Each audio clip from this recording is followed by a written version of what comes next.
Welcome to the next tutorial. In this tutorial, what we're going to be doing is moving on to, from solving these types of concurrent force resultant problems analytically, which is mathematically, to solving these types of concurrent force problems graphically. Now, graphically is where we're going to be drawing them, so we don't have to do really a lot of maths, which is sort of good for some of you. And I'm going to show you how we do that. Now, we have a space diagram and we have a free body diagram, so in any of these problems we would start off with those two things. You would create your space diagram with the three brothers pulling this donkey to a free body diagram where we have the forces without the bodies of the people there, and we create a force diagram, and that's what we're going to be doing now. But we're going to be creating a force diagram of this in Fusion 360. So the first thing we're going to do is getting to this is going to Fusion 360. And in Fusion 360 we select on this tool, which is the line tool. I then move over onto any of these planes and just select. Now, when I'm creating a force diagram, I start with any of these forces and I move to the next force. I can choose any force at any time as long as I'm drawing it in exactly the way that it's represented in this free body diagram. So I can start with 200, then go to 300, then go to 500, or I start with 300, go to 500, then go to 200, or I can go from 500 to 300 to 200. It doesn't matter any way I can go, anti-clockwise, clockwise, or just random. As long as I'm getting all the forces in, I'm going to get the same answer. Now, I know that's going to rub some people the wrong way who solve these types of problems with a certain type of methodology. But just for what we're doing now, to make it simple, we're going to start off with 200, we're going to go to 300, then 500. We're going to draw them in exactly the way that they are, and hopefully it will all make sense as we go through. Okay, let's go to Fusion 360. And within Fusion 360, oops, I'm already in a sketch, but the first thing that I'm going to do is select on this line here, which is the line tool. Then I'm going to select on any of these. It doesn't matter which one you select. It's going to rotate to view. We're not going to use it for any other reason but just to find out what the resultant force is. Now, our first force acting up is 200, so that's what we're going to put in. We're going to start on this point and we're going to draw a line up, and we're just going to select. Alright, then we're going to come down here to the green tick and deselect.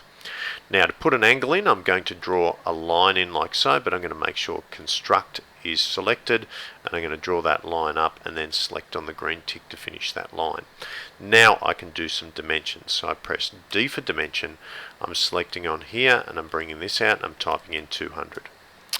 I'm just going to zoom out and down, then I'm going to select on this line and this line, and then I'm going to bring in my angle, which is 25. Alright, that's the first thing that I'm going to do. Then I'm going to move on to the next line, which is 300. Now, if I've drawn this line in, I'm going to imagine that that's the head, and then I'm going to draw this one in head to tail. That's 300 at 10 degrees. Alright, let's draw that in. So I'm just going to guess. I'm just going to draw a line out. I'm going to unselect that. I'm just going to draw a line out, and I can type in, if I wanted to, I can type it in exactly. So I could go 300, and I go tab, and I go 10, and it would drop it in identical that we need it. But I'm not going to do that. I'm just going to escape out of that, go backspace, going to escape, and I'm just going to draw in a line. It doesn't matter what I'm going to draw in. I'm going to tab out of that. I'm going to start again. Sorry, I shouldn't have done that. Alright, so just draw the line in again. It doesn't matter what it is, and I select. Green tick. Then I draw another line out. I'm going to make sure it's construction, and I drop it in there. Then I green tick to finish the line. Alright, D for dimension. We'll keep this all the same way, and I want to bring that out and I want to type in 300. Okay, the next thing I'm going to do is select here and here, and I'm going to make that 10 degrees 10 and bring it down. Okay, next force comes in. Just going to move that to the side.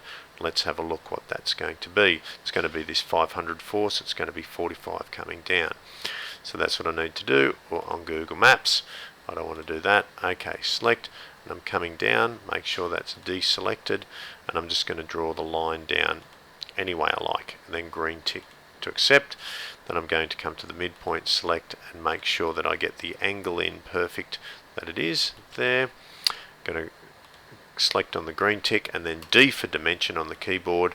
This is going to be 500, so it's going to be quite hefty, and the distance from here to here is going to be 45. Okay, so I'm just going to zoom right out. So imagine that I have, this is the tail, this is the head of this one, this is the tail, that's the head, that's the tail, and that's the head. So my resultant is going to go from here to here. So that's going to be my resultant acting in that direction. So what I can do now is I can work out what my angles are. I can work out what the dimension is. So I'm going to select that across, just draw that line in, make sure it's construction so I can work out what the angle is as well. And green tick to accept. Alright, I'm just going to press D for dimension, select, and bring it out. Isn't this interesting? I have got the exact same value that I had before for the other one that I've done. Oh, it's an all over dimension, that's fine. I'm going to select here and here. I'm going to bring out that angle as well. So now it tells me that my resultant moving in this direction is 577.12 at an angle of 12 degrees. Let's go back here and let's see if it coincides with what we had here. And it is 577 at 12 degrees. It's almost identical to what we have here. So that's all I've done. I've just shown you that we can create a force diagram, and it's a closed shape. It's going down in this direction. That's the head and that's the tail. That's our resultant, and that's showing you the concept of how this works.